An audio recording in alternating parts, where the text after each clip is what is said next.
इसी तरह नए नए वीडियो के लिए हमारे चैनल को सब्सक्राइब ज़रूर करें और इस वीडियो को ज़्यादा से ज़्यादा शेयर ज़रूर करें ताकि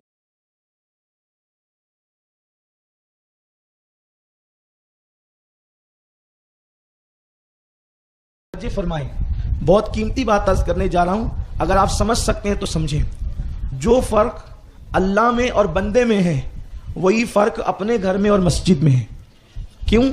इसलिए कि अल्लाह और बंदे की बराबरी नहीं हो सकती, तो अल्लाह के घर की और बंदे के घर की भी बराबरी कतई नहीं हो सकती। ये मस्जिदें क्या है और कौन सी जमीन का टुकड़ा मस्जिद बनता है, पहले हमें इसको समझना होगा।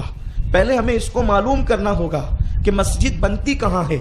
उठे छुटे कहीं भी मस्जिद नहीं बन जाती, बल्कि मस्जिद बनाने के लिए अल्लाह तबारक व ताला ने पहले से ज़मीन का इंतखाब किया होता है और अल्लाह के नज़दीक जो ज़मीन का टुकड़ा चुना हुआ होता है उसी पर जाकर के मस्जिद बनती है।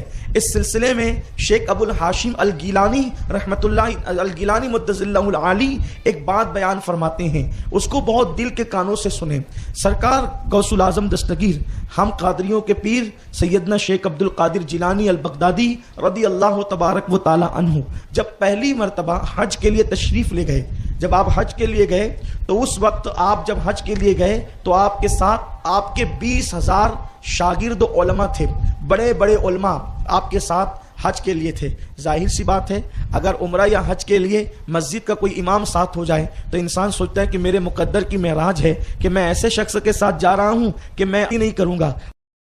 और अगर वो शख्स रूहानी तौर पे पावरफुल है तो फिर उसकी बरकत से अपना हज और उम्रा भी कबूल हो जाएगा। मेरे प्यारे आका सल्लल्लाहु अलैहि वसल्लम के प्यारे दीवानों, तो सरकार गौसुल आजम के साथ जिसको हज करने की सआदत नसीब हो उसके मुकद्दर के क्या कहने। मैं तो कहता हूं कि जो उनकी चौखट पे बैठने वाला कुत्ता है हम उसके बराबर भी नहीं हो सकते, तो जो उनके साथ हज के लिए पीछे पीछे चले होंगे उस काफिले की शान का आलम क्या होगा। 20,000 बड़े बड़े मुतबहिर उलमा, फुकहा, मुहद्दिसीन, मुफ्तियान किराम हुजूर गौसुल आजम पीर दस्तगीर के साथ में हैं और आपके साथ जो है वो आपके मुरीदीन भी है। आप इस शान के साथ जब हरम काबा में दाखिल हुए तो वहां के जो मुफ्ती आजम थे, मुफ्ती आजम मक्का उस दौर के, उन्होंने कहा मन अंत, तू कौन है। आपकी इतनी शान और शौकत देखी, जो कि सरकार गौसुल आजम बड़े पीर साहब बहुत कीमती लिबास भी पहनते थे और बहुत शान और शौकत के साथ आपकी जिंदगी गुजरती थी। तो बड़े पीर साहब को इतने ठाट बाट से और पीछे इतना बड़ा जमगठा देख करके पूछा मन अंत, तू कौन है। सरकार गौसे पाक उसके लबो लहजे से समझ गए कि ये साहब कहना क्या चाहते हैं। जाहिर सी बात है, इंसान के पास अगर इल्म होता है तो उस इल्म की गर्मी भी हुआ करती है। याद रखें, इल्म वाले दो किस्म के होते हैं, एक इल्म जाहिर वाले और एक इल्म अल्लाह वाले। जो इल्म जाहिर वाले होते हैं वो छोटी छोटी बातों पर जो है पिनकते हैं, लड़ते हैं, झगड़ते हैं, ये इल्म जाहिर वालों की बात है। लेकिन जो इल्म के साथ अल्लाह वाले होते हैं तो फिर वो बहुत संजीदा होते हैं, बहुत बाखलाक होते हैं, बहुत बाकिरदार होते हैं, बहुत बाअमल होते हैं। उनको देखो तो खुदा याद आता है, उनकी जिंदगी को देखो तो रसूल पाक की जिंदगी याद आती है। बस उनकी जिंदगी ही बड़ी अजीब होती है। तो मुफ्ती आजम मक्का ने कहा तू कौन है, तो हुजूर गौसुल आजम दस्तगीर बड़े पीर साहब ने कहा आपको काम क्या है। तो चूंकि गौसबा कोई छोटी मोटी जात तो थी नहीं, आपने फरमाया आपको काम क्या है। तो कहा कि आपको देखकर, आपका रख रखाव देखकर, आपका ठाट बाट देखकर मुझे ऐसा लगता है कि आप आलिम दीन हैं। मेरे गौस ने फरमाया अल्हम्दुलिल्लाह मैं आलिम दीन हूं। तो उस मुफ्ती आजम मक्का ने कहा आप मुझे जानते मैं कौन हूं, मैं मक्के का मुफ्ती आजम हूं। तो उन्होंने फरमाया मुफ्ती आजम मक्का ने कि आपका नाम क्या है। तो आपने फरमाया मुझे अब्दुल कादिर अल गिलानी कहते हैं, यानी जिलानी कहते हैं। हुजूर गौसुल आजम से मुफ्ती आजम मक्का ने कहा अगर आप इतने बड़े आलिम है तो चलो बैठते हैं और बैठ करके कुछ मसले मसाइल पर बहस व मुबाहिसा करते हैं। इसलिए कि आलिम कितनी भी बड़ी पगड़ी बांध करके आए, कितना भी खूबसूरत लिबास पहन करके आए, उसका इल्म कितना है, उसका इल्म मियार कितना है, उसका मबलग इल्मी कितना है, ये कब पता चलता है जब वो गुफ्तगू करता है, जब वो बातचीत करता है, जब वो मसाइल पर जबान खोलता है, तब पता चलता है कि इसके पास इल्म कितना है। तो जाहिर सी बात है पीछे तो 20,000 की फौज है, लेकिन आपको आता जाता ही कुछ नहीं, तो फिर क्या बात है। तो सरकार गौसुल आजम दस्तगीर से उन्होंने कहा कि चलो बैठ करके कुछ बातचीत करते हैं और मसाइल पे डिस्कस करते हैं। हुजूर गौस पाक ने कहा, अब गौस पाक हैं, गौस पाक चारों फिक जानते थे। فقہ حنبلی جانتے تھے، فقہ حنفی جانتے تھے، فقہ شافعی جانتے تھے، فقہ مالکی جانتے تھے. تو آپ نے فرمایا مفتی اعظم مکہ صاحب سارے بحث و مباحثے بعد میں کریں گے، پہلے آپ میرے ایک سوال کا جواب دو. مفتی اعظم مکہ نے کہا کیا سوال ہے آپ کا؟ اس لیے کہ جس کی ساری زندگی کتابیں پڑھنے اور پڑھانے میں گزری ہو تو اس کے لیے سوالات کی حیثیت کیا ہو سکتی ہے. تو حضور غوث الاعظم دستگیر نے فرمایا مفتی صاحب یہ بتائیے کہ حضور صلی اللہ علیہ وسلم نے ساری زندگی غسل فرمایا، اس پر کوئی کلام اور بات چیت نہیں، لیکن حضور علیہ السلام کا پوری زندگی کا غسل قیمتی، ایک ایک لمحہ قیمتی، مگر سب سے قیمتی غسل جو حضور علیہ السلام کا تھا وہ بعد از وصال تھا. وصال کے بعد حضور صلی اللہ علیہ وسلم کا غسل سب سے قیمتی غسل تھا. تو وہ غسل جو دیا ہے مولا علی نے دیا ہے، وہ غسل کا پانی کہاں چلا گیا؟ وہ غسل رسول کا پانی جو حضور کے جسم سے مس ہوا وہ پانی کہاں چلا گیا؟ جیسے ہی غوث الاعظم دستگیر نے سوال کیا تو مفتی اعظم مکہ کو حیرت ہوئی کہ اتنا سوال مضبوط اور اتنا زبردست ہے تو یہ کوئی آدمی معمولی نہیں لگتا. لیکن وہ بھی مفتی اعظم مکہ تھے، کوئی معمولی آدمی تو نہیں تھے، پوری زندگی پڑھنے پڑھانے میں گزری تھی، بہت بڑے عبادت گزار متقی پرہیزگار آدمی بھی تھے. انہوں نے فرمایا کہ حضرت آپ مجھے ایک رات کی مہلت دیں، کل صبح ہم پھر ملیں گے انشاءاللہ اور میں آپ کے سوال کا جواب انشاءاللہ کل دوں گا، آج مجھے نہیں معلوم ہے. دیکھو یہ کہنا کہ مجھے نہیں معلوم ہے یہ بھی ایک علم ہے. آج کل انسان مجھے نہیں معلوم ہے یہ کہنے میں شرم محسوس کرتا ہے، حالانکہ نہیں معلوم ہے تو نہیں معلوم ہے. ارے نہیں معلوم ہے کہنا یہ فرشتوں کی سنت ہے، سبحانک لا علم لنا، یہ لا علم لنا کہنا یہ فرشتوں کی قدسیوں کی سنت ہے، اور مجھے سب آتا ہے کہنا اور اس پہ غرور کرنا یہ شیطان کا طریقہ ہے. تو مفتی اعظم مکہ نے کہا حضور کل انشاءاللہ، کیونکہ اب وہ سوال سن کر ہی کان کھڑے ہو گئے کہ سوال کرنے والا کوئی معمولی آدمی نہیں ہے. تو وہ اب گئے اور رات بھر ادھر ادھر خوب جو ہے وہ کتابیں دیکھتے رہے، لیکن ان کو کہیں کچھ نہ ملا نہ ملنا تھا. اور جب خوب پریشان ہوئے تو بعد میں وہ فجر کی نماز سے کچھ پہلے جب تھک گئے کتابیں دیکھتے دیکھتے تو آپ سو گئے، دعا کرتے ہوئے سو گئے اللہ میری مشکل کو آسان کر دے. اچھا ایک سوال یہ پیدا ہوتا ہے کہ حضور صلی اللہ علیہ وسلم نے جو غسل کیا تھا بعد وصال، جو آپ کو غسل دیا گیا تھا وہ کتنا قیمتی تھا آپ کو معلوم ہے؟ وہ کتنا قیمتی تھا اور اس پانی کی برکت کیا تھی، اس پانی کی شان کیا تھی؟ مولائے کائنات شیر خدا علی مرتضیٰ ممبر پہ کھڑے ہو کر فرماتے تھے مجھ سے جو پوچھنا ہے پوچھ لو، مجھ سے جو پوچھنا ہے پوچھ لو، میں تمہیں بتا دوں گا. حتیٰ کہ مولائے کائنات گھوڑوں کا نسب تک بتا دیتے تھے، کون سا گھوڑا کس کی اولاد میں سے ہے، گھوڑوں کا. یہاں تو انسانوں کے نسب محفوظ نہیں ہے لیکن مولائے کائنات گھوڑوں کے نسب بتا دیا کرتے تھے. میرے پیارے آقا صلی اللہ علیہ وسلم کے پیارے دیوانوں، تو ایک دن کسی نے پوچھ لیا اے علی آپ کو اللہ نے اتنا علم دیا کہ آپ کہتے ہیں کہ مجھ سے جو پوچھنا ہے پوچھ لو میں تمہیں بتا دوں گا، تو آپ یہ بتائیں اتنا علم آپ کے پاس آیا کہاں سے؟ ذرا توجہ کریں. حضور علیہ الصلوۃ والتسلیم کے غلاموں، مولائے کائنات شیر خدا علی مرتضیٰ باب مدینۃ العلم سے کسی نے کہا علی آپ کہتے ہیں جو پوچھو گے میں بتا دوں گا، تو یہ بتاؤ کہ یہ علم آیا کہاں سے ہے؟ تو اس وقت مولائے کائنات فرماتے ہیں کہ میں نے جب رسول اللہ کو بعد وصال غسل دیا اور غسل دینے کے بعد حضور علیہ الصلوۃ والتسلیم کے آنکھوں کی پلکوں پر جو پانی رہ گیا تھا اور ناف کے گڑے میں جو پانی رہ گیا تھا، میں نے سوچا اب اس سے بڑھ کر موقع کیا ہوگا. میں نے انگلیوں سے نکلنے والا پانی تو خوب پیا ہے لیکن اب یہ سعادت نصیب نہیں ہوگی کیونکہ حضور تو دنیا سے تشریف لے جا رہے ہیں. تو میں نے حضور کے پلکوں پہ جمع ہوا پانی پی لیا اور حضور کی ناف میں جو پانی جمع تھا وہ پانی میں نے چوس لیا. وہ 2 قطرے پانی چوسنے کی برکت ہے کہ اللہ نے مجھے اتنا زیادہ علم عطا فرما دیا، مجھے اتنا بڑا علم عالم اللہ نے بنا دیا. اور کتنا بڑا علم عطا کیا پتہ ہے؟ ایک مرتبہ سائنسدانوں کے اندر بحث ہوئی کہ یہ تخلیق کیسے ہوئی، کائنات کیسے بنی، چاند کیسے بنا، سورج کیسے بنا، ستارے کیسے بنے، سیارے کیسے بنے، یہ سب چیزیں کیسی بنی، اس پر بحث ہونے لگی. تو خوب لوگ تحقیق کرنے لگے، ادھر تحقیق ادھر تحقیق، یہ ملک جانا وہ ملک جانا، یہ سب لوگ کرنے لگے. تو کسی علی کے ماننے والے نے کہا ایک کام کرو علی کے خطبات پڑھ لو کہ کائنات بنی کیسے. تو غیر مسلم عیسائی تھا، جب اس نے میرے مولا کا خطبہ پڑھا تو اس نے 2 باتیں کہی، یا تو جس نے کائنات بنایا اسی نے یہ خطبہ دیا ہے، یا تو جس نے کائنات بنایا اسی نے یہ خطبہ دیا ہے، یا پھر کائنات بن رہی تھی تو یہ دیکھ رہا تھا اس نے خطبہ دیا ہے. 2 چیزیں ہو سکتی ہے، یا تو یہ خطبہ بنانے والے کا ہے یا جس کے سامنے کائنات بن رہی تھی اور اس نے اپنی نگاہوں سے مشاہدہ کیا. غور فرمائے یہ علم علی ہے. اور علم علی آیا کہاں سے ہے؟ بخاری اور مسلم تو ان کی خیرات ہے، بخاری اور مسلم تو ان کی خیرات ہے. तफासिर की किताबें तो उनकी खैरात है, लेकिन सुनो लोगों, अली को इतना इल्म आया कहां से? तो मेरे मौला ने कहा रसूलुल्लाह के आखिरी वक्त में जो गुस्ल का पानी था, जो बाद विसाल हुजूर की पलकों पे जमा था और नाफ में जमा था, मैंने चूस लिया तो अल्लाह ने मुझे इतना बड़ा आलिम बना दिया।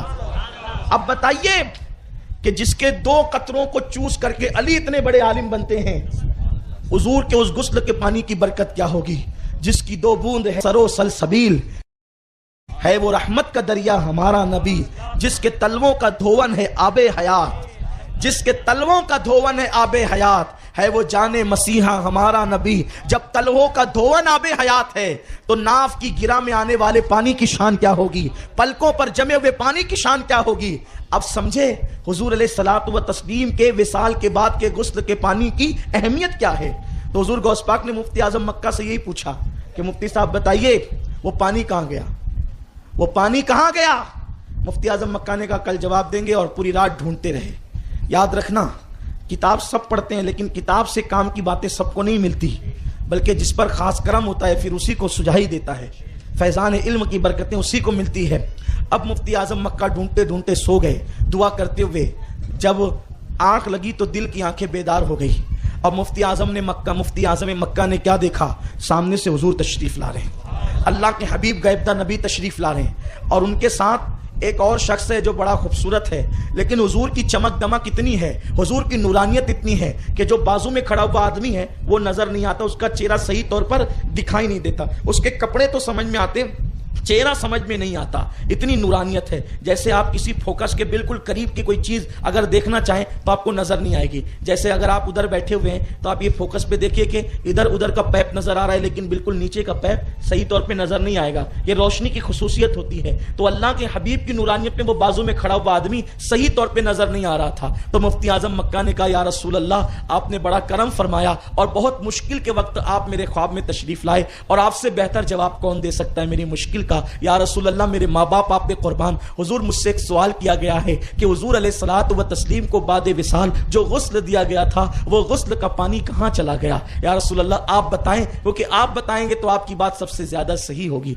हुजूर रसूल पाक अलैहिस्सलातु व तस्लीम ने मुस्कुरा कर फरमाया तेरे सवाल का जवाब मैं नहीं दूंगा, बल्कि मेरे बाजू में ये जो खड़ा है ना ये मेरे तेरे सवाल का जवाब देगा, तू इससे पूछ। मुफ्ती आजम मक्का ने कहा हुजूर आप कौन है मैं नहीं जानता, लेकिन मेरे आका के फरमान पर आपसे अर्ज करता हूं कि बताइए वो जो हुजूर अलैहिस्सलाम को विसाल के बाद जो गुस्ल दिया गया था वो गुस्ल शरीफ का पानी कहां चला गया। तो बाजू में जो आदमी खड़ा हुआ था वो कहने लगा वो गुस्ल का पानी ऐसा हुआ कि जब हुजूर को गुस्ल दिया गया तो अल्लाह ने उस पानी को उठा लिया, अल्लाह ने उस पानी को जमीन पे रहने नहीं दिया और उस पानी को अल्लाह ने उठा लिया। फिर अल्लाह ताला ने उसको बादल की शक्ल अता फरमाई, अल्लाह ने उसको बादल बना दिया, और उस बादल बनाने के बाद अल्लाह तबारक व ताला कयामत तक जहां जहां मस्जिदें बनवाना चाहता था अल्लाह ने उस बादल को हुक्म दिया कि जा करके वहीं पे बरस जा करके वहीं पे बरस जा। तो अब मस्जिद गौसिया नूरिया भी अपने मोहल्ले का प्लाट है, मस्जिद अमीर हमजा भी अपने मोहल्ले का प्लाट है, मस्जिद या रसूल अल्लाह भी अपने मोहल्ले का प्लाट है, मस्जिद फैज़ रसूल और औलिया मस्जिद भी अपने मोहल्ले का प्लाट है। लेकिन अपने घर में, और इसमें फर्क ये है कि अपने घर में कुत्तों के पेशाब कभी पड़े होंगे, लेकिन ये वो अल्लाह के घर हैं जहां पर रसूलुल्लाह के गुस्ल का पानी गिरा हुआ है, हुजूर अलैहिस्सलातु व तस्लीम के गुस्ल का पानी गिरा हुआ है। तवज्जो फरमाएं, अब अगर रसूल पाक के बाद विसाल के गुस्ल के पानी की बरकत हम पाना चाहते हैं तो मस्जिद में आकर के बैठ जाओ, उस पानी की बरकतें नसीब हो जाएगी, उस पानी की बरकतें मिल जाएगी। ये मस्जिदें हैं मस्जिदें, मस्जिदों का मकाम तो देखो, जो 2 कतरे मौला अली को मिल जाए तो अलीउल मुर्तज़ा इतने बड़े आलिम बन जाए। अल्लाह अकबर, मेरे अल्लाह ने महबूब के पानी के गुस्ल के पानी के कतरों को वहां पर बरसाया जहां पर क़यामत तक मस्जिद बनानी थी, और जहां जहां भी वो पानी के कतरे गिरे हैं अल्लाह तबारक व तआला ने उस पानी के कतरों की हिफाजत की है। और आज नहीं तो कल सही, कल नहीं तो परसों सही, कभी ना कभी जरूर भी जरूर जो है वो वहां पर मस्जिद बनेगी। इसीलिए एक मरतबा जो मस्जिद बन जाती है क़यामत तक वो मस्जिद रहती है। अगर मस्जिद को आप हटा नहीं सकते, क्यों नहीं हटा सकते? इसलिए नहीं हटा सकते कि प्लाट की कीमत नहीं है, इसको हटा के इससे कीमती प्लाट मिल जाएगा, पैसों के एतबार से कीमती मिल जाएगा, लेकिन यहां जो कतरे गिरे हैं रसूल पाक के गुस्ल पाक के, तो फिर वो कहां मिलेंगे? तो इसलिए बड़ी कीमती होती है मस्जिदें। तो उस शख्स ने बताया, ये आंख से बेदार हुए तो बिल्कुल हाशाश बशाश थे और बहुत खुश थे। आने दो उस अजनबी को और उस अजमी को, उस अजमी आलिम को, اب ہم ان سے بات کریں گے. اس کے بعد جب صبح ہوئی تو میرے غوث فیشان کے ساتھ آئے. آنے کے بعد آپ نے وہ سوال ہی نہیں کیا, غوث پاک نے وہ سوال ہی نہیں کیا. کیوں؟ نظر تو الی بلاد اللہ جمعا کا خردلتین علی حکم اتصالی, کہ میں اللہ کے شہروں کو ایسے دیکھتا ہوں جیسے تم ہتھیلی پہ رائی کا دانہ دیکھتے ہو, اور فرماتے میں تمہارے دلوں کو بھی دیکھتا ہوں. فرماتے ہیں اگر میری زبان پہ شریعت کی پابندی نہ ہو تو جو کھا کے آتے وہ بھی بتا دوں گا, اور جو بچا کے آتے وہ بھی بتا دوں گا, جو سوچتے وہ بھی بتا دوں گا, جو دل میں وہ بھی بتا دوں گا, جو پیٹ میں وہ بھی بتا دوں گا. یہ میرے غوث کی شان ہے, اور لوگوں کو بتایا بھی آپ نے. غوث پاک ان سے باتیں کرتے رہے. مفتی اعظم مکہ بے چین ہوتے رہے, یہ پوچھتے کیوں نہیں, یہ پوچھتے کیوں نہیں. آخرکار غوث پاک نے وہ سوال کیا ہی نہیں, تو انہوں نے تنگ آ کے کہا کہ کل والا سوال آپ نہیں کرتے, کل والا سوال آپ پوچھتے نہیں. غوث پاک نے ایسا فرمایا جیسے کہ آپ ہاں جی بتائیں, کہ آپ نے وہ اس کا جواب ڈھونڈا. کہا ہاں. دراصل ایسا ہے شیخ عبد القادر صاحب کہ وہ جو رسول اللہ کے غسل کا پانی تھا باد وصال, اللہ نے اس کو آسمان پہ اٹھایا, بادل بنایا, اور قیامت تک جہاں مسجدیں بنوانی تھی وہاں پر اس کو برسا دیا تاکہ وہاں پہ مسجد بن سکے اور مسجدوں کو عظمت اور برکت مل سکے. اب یہ بات تو انہوں نے بتا دی. بات جب کوئی بیان کرے تو اس سے پوچھا جائے کہ یہ آپ نے کہاں پڑھا. جب اس سے حوالہ مانگے کہاں پڑھا, تب پول کھلتی ہے کہ اس نے محنت سے بیان کیا کہ چھڑا کے بیان کیا. صحیح ہے, یہی بات ہوتی ہے. تو غوث پاک نے کہا آپ نے جواب تو دیا ہے, لیکن یہ جواب آپ نے پڑھا کہاں, اس کا حوالہ کیا ہے, کہاں پڑھا آپ نے اس کو. تو جیسے ہی انہوں نے سنا نا اس کو پڑھا کہاں ہے, تو اب تو صحیح بات تو پیش کرنی تھی. انہوں نے کہا میں پوری رات ڈھونڈتا رہا, مجھے کہیں ملا نہیں, لیکن دراصل بات یہ ہوئی کہ میں نے حضور کو خواب میں دیکھا, حضور کو خواب میں دیکھا, اور خواب میں دیکھ کر کے پوچھا. تو غوث پاک نے فرمایا وہ خواب آپ بیان کریں گے آگے کا یا میں بیان کروں. آپ نے رسول پاک کو خواب میں دیکھا تو وہ خواب آپ بیان کریں گے یا میں بیان کروں. وہ مفتی اعظم مکہ نے کہا اگر آپ بیان کریں گے تو اور زیادہ اچھا ہوگا, اگر میرا خواب آپ بیان کریں تو اس سے بڑی بات کیا ہوگی. تو پھر میرے غوث نے فرمایا آپ نے رسول اللہ سے کہا اچھا ہوا آپ میری مشکل کے وقت تشریف لائے, اور پورا جو خواب میں آپ کو سنا چکا ہوں. تو رسول پاک سے آپ نے پوچھا کہ یا رسول اللہ بتائیں آپ کے وہ غسل کا پانی باد وصال کا کہاں گیا. تو رسول پاک نے فرمایا یہ جو میرے بازو میں یہ مرد کھڑا ہے اس سے پوچھ لو, یہ تمہیں بتائے گا. اس کا ایسے رنگ کا کپڑا تھا, اس کے کپڑے کا لباس کا رنگ ایسا تھا, سرکار غوث الاعظم دستگیر کہتے ہیں اس کا لباس کا رنگ ایسا تھا, اس کا چہرہ صاف دکھائی نہیں دیتا تھا. مفتی اعظم مکہ نے کہا ہاں بالکل ایسا ہی تھا. کہا پھر اس شخص نے جواب دیا تھا کہ وہ پانی جو ہے وہ مسجدوں میں گرا, جو آپ نے بھی جواب دیا وہی جواب اس شخص نے دیا تھا, رسول پاک نے دیا تھا. کہا بالکل اس شخص نے دیا تھا. پوچھا وہ شخص کون تھا, جانتے ہیں اس کو. مفتی اعظم مکہ نے کہا نہیں میں اس کا چہرہ صاف طور پہ نہیں دیکھ پا رہا تھا کہ وہ کون ہے. غوث پاک فرماتے ہیں وہ بازو میں کھڑا ہوا میں ہی تو تھا.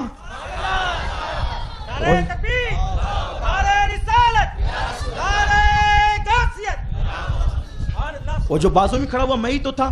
اس سے غوث پاک کا مرتبہ بھی پتا چلا کہ غوث پاک وہ ذات ہے کہ جہاں کوئی جواب نہیں دے پاتا آپ دے پاتے ہیں. لیکن مسجد کی اہمیت بھی پتا چلی.